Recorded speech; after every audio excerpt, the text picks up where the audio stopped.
Centre ব্যাকে যেমন স্থান নিয়েছেন হামজা চৌধুরীও। জামালের টার্গেট, সেই হামজার হেডার, হামজার goal. Brave new Bangladesh. Right now 6:40 বাজে।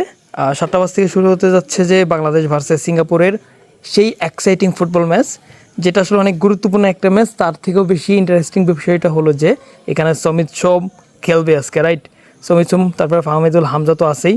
সো সুপার এক্সাইটিং একটা ম্যাচ হতে যাচ্ছে। এই ম্যাচের এক্সাইটমেন্টটাকে আরও বাড়ানোর জন্য আমি যেটা করছি সেটা হলো, আমাদের যে টেলিগ্রাম গ্রুপ আছে সেখানে কিন্তু আমরা প্রতিনিয়ত প্রায় সময় আমরা কী করে থাকি, 129 টাকায় উইকলি এবং মান্থলি দিয়ে থাকি। মান্থলি হচ্ছে 730 টাকা। যাই হোক, তো এটা আমি এবার অ্যানাউন্সমেন্ট করছি যে আজকে যদি বাংলাদেশ টিম জেতে, আমি অবশ্যই জানি বাংলাদেশ টিম জিতবে, আর জিতবে বলেই আমি এই অফারটাকে দিচ্ছি। সেটা হলো আজকে স্টকের পরিমাণ দ্বিগুণ থাকবে। নর্মালি আমরা 100 টাকা করে স্টক দিয়ে থাকি উইকলি, সেখানে আজকে থাকবে হচ্ছে 200টা, ঠিক আছে? Just for Bangladesh. আপনারা সকলেই দোয়া করবেন যাতে বাংলাদেশ জিততে পারে। একই সাথে আপনাদের জন্য তো গিফট আছেই। এটা আমি আসলে আপনাদেরকে দিতে চাচ্ছি বিদায় এই অ্যানাউন্সমেন্টটা করা। যা হোক, আপনারা সবাই আমাদের টেলিগ্রাম গ্রুপে জয়েন থাকবেন, তার পাশাপাশি বাংলাদেশ টিম, তার জন্য অবশ্যই অনেক বেশি সাপোর্ট দেখাবেন।